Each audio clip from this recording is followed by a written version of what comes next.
Hai, perjalanan film di sini. Hari ini saya akan menjelaskan film sains fiksi Jerman, berjudul Cadangan Tersembunyi.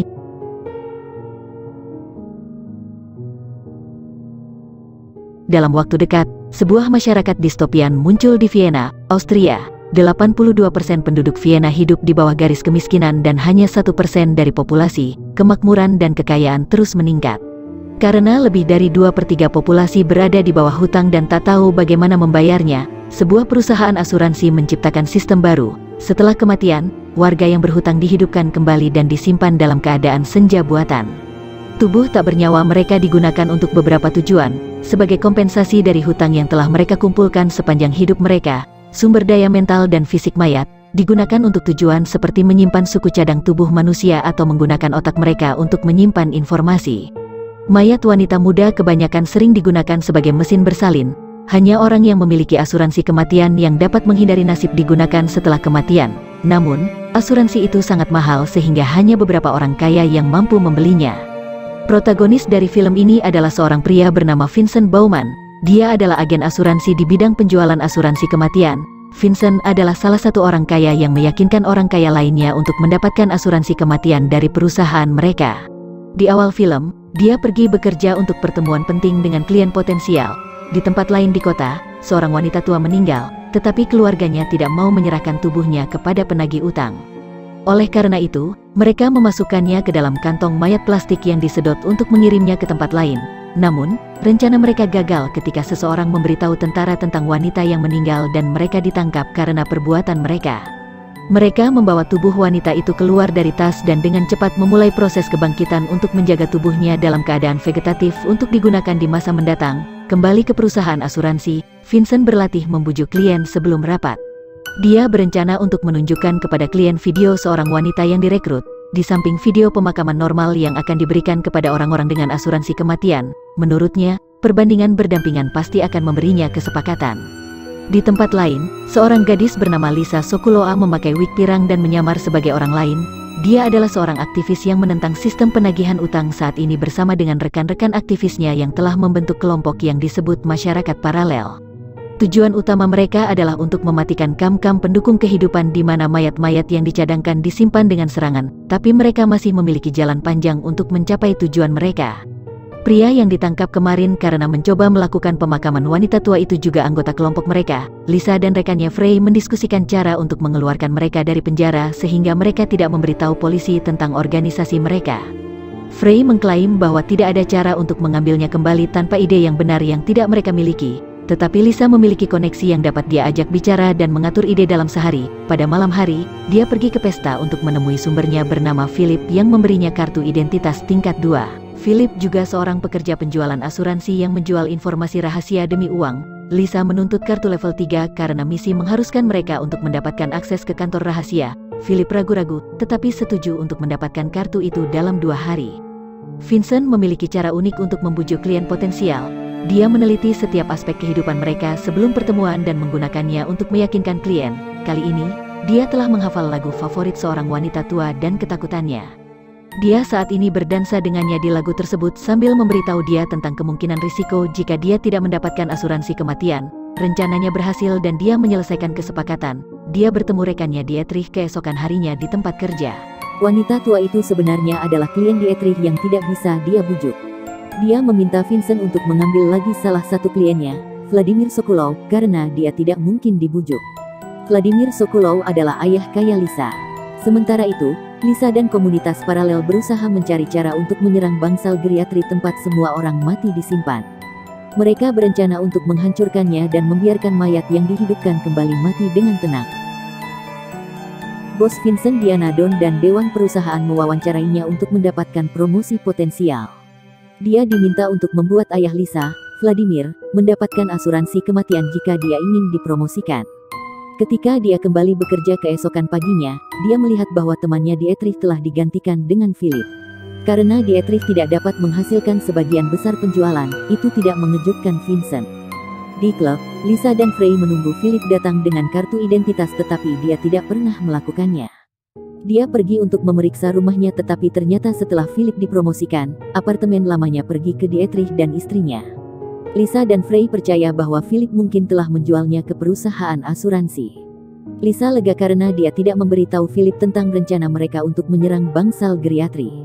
Dia melihat Dietrich meninggalkan rumahnya dan mengikutinya ke pasar.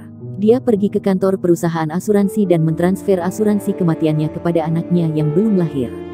Setelah itu, dia berjalan ke jembatan dan bunuh diri. Dia telah terganggu oleh penurunan pangkat di tempat kerja dan tidak dapat menangani tekanan lagi. Lisa sangat terkejut dengan apa yang dia saksikan. Setelah kematiannya, kasus ayah Lisa dipindahkan ke Vincent. Karena dia adalah klien yang sangat penting, jika Vincent tidak berhasil membuat kesepakatan, dia akan diturunkan menjadi perwakilan lapangan belaka. Vincent menerima tantangan dan mengumpulkan semua informasi tentang Vladimir.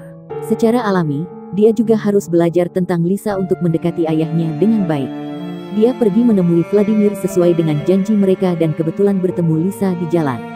Keduanya berbagi percakapan singkat sebelum dia pergi. Vincent tahu bahwa dia harus berusaha keras untuk membujuk Vladimir. Dia telah mengetahui bahwa Vladimir mengalihkan asuransinya ke Lisa yang tidak diketahuinya. Dan karena dia sangat menentang asuransi kematian, dia pasti akan memberikannya kepada orang lain jika dia tahu. Vincent memeras Vladimir menggunakan informasi ini. Tapi pria itu tidak bergeming.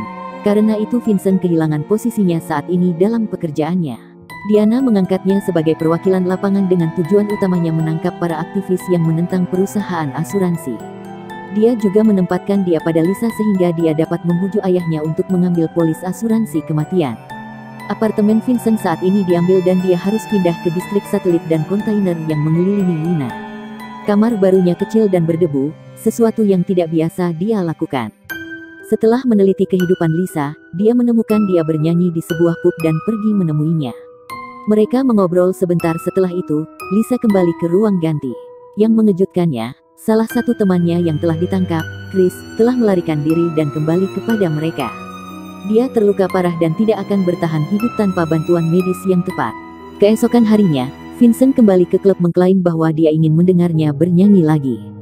Frey mengatakan bahwa Vincent adalah satu-satunya kesempatan mereka untuk mendapatkan identifikasi level 3 sehingga Lisa harus berteman dengannya untuk mendapatkannya. Kemudian, Lisa mengikutinya ke apartemennya. Dia menyewa kamar dengan pandangan yang jelas dari jendela dan memata-matai dia. Sementara dia melakukannya, dia memanggilnya dan meminta untuk berkencan.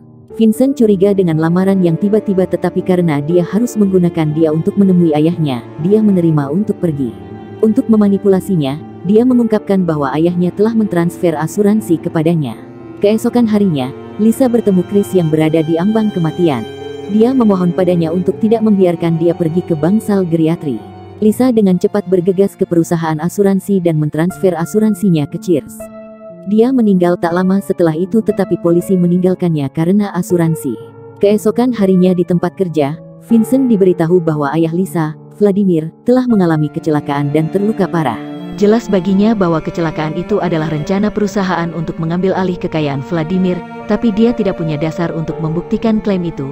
Dia dengan cepat pergi menemui Lisa yang hancur karena kecelakaan ayahnya. Dia menjelaskan bahwa dia bukan orang di baliknya tapi dia tidak percaya padanya. Dia bahkan tidak bisa melihat ayahnya karena, tanpa asuransi, tubuhnya menjadi milik perusahaan. Dia berdedikasi untuk mengeluarkannya dari bangsal geriatri. Pada malam hari, Vincent pergi menemuinya di apartemennya. Mereka akhirnya berciuman dan bercinta. Tetapi ketika dia tertidur, Lisa memindai pergelangan tangannya dan mencuri identifikasi tingkat ketiganya. Moto utamanya untuk menghabiskan malam bersamanya adalah menggunakannya untuk pergi ke bangsal dan membebaskan ayahnya. Keesokan harinya, perusahaan dan Vincent mengetahui bahwa dia berhasil mengeluarkannya dari bangsal geriatri. Diana menyalahkannya karena ceroboh tetapi Vincent telah memasang pelacak di sepeda Lisa. Menggunakannya, polisi menemukan ayahnya dan membawanya kembali ke bangsal geriatri. Lisa mencoba menyelamatkannya tetapi Vincent menghentikannya, mengklaim bahwa mereka akan menangkapnya jika dia ikut campur. Keesokan harinya, dia pergi ke pub lagi. Lisa tidak bisa menahan air mata setelah melihatnya. Dia mengklaim bahwa perusahaan asuransi menggunakan dia untuk mendapatkan dia dan bahwa dia tidak memiliki hubungan dengan kecelakaan ayahnya. Dia tidak lagi ingin membantu perusahaan dan sekarang berada di sisinya. Dia membawanya ke kamp pendukung kehidupan di mana mereka melihat mayat orang dibawa ke dalam bangsal geriatri. Vincent memperhatikan bahwa salah satu mayat adalah milik Dietrich. Dia muak bahwa perusahaan mengambil keuntungan dari kematian karyawan mereka. Lisa mengatakan kepadanya bahwa dia membutuhkan kartu identitas 3 tingkat untuk menemui ayahnya dan membawanya keluar. Vincent setuju untuk memberikan kartu namanya jika dia berjanji bahwa orang lain akan memasuki bangsal untuk menjemput ayahnya karena dia tidak ingin membahayakan nyawa Lisa. Lisa kemudian membawanya ke taman air yang ditinggalkan di mana dia dulu bermain sebagai anak-anak. Dia mengenang masa kecilnya dan mengklaim bahwa taman adalah tempat favoritnya di seluruh dunia. Malam itu, keduanya bercinta dan berbagi informasi kartu. Keesokan harinya, Lisa menyamar sebagai karyawan dari perusahaan asuransi, berencana untuk tidak mematuhi Vincent dan pergi ke bangsal sendiri.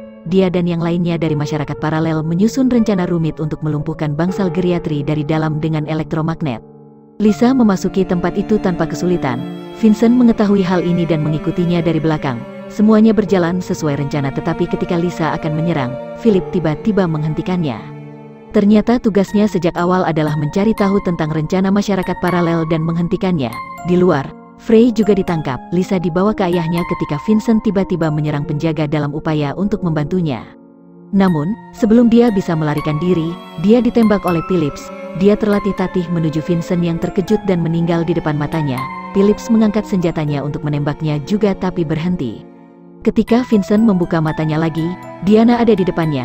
Dia mengatakan bahwa tanpa sadar Vincent membantu mereka dengan pekerjaan itu, jadi dia dipromosikan lagi dan diizinkan untuk pindah dari kota satelit.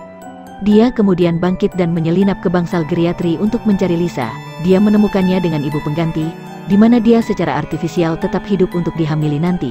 Dia mengendurkan tabung penopang hidupnya dan membawanya keluar dari bangsal. Diana melihat ini tetapi tidak menghentikannya. Akhirnya, dia membiarkannya tenggelam di seluncuran air tua yang biasa dia kunjungi saat masih kecil. Subscribe untuk lebih banyak video seperti ini, nyalakan notifikasi, dan tinggalkan like untuk membantu channel ini. Terima kasih telah menonton.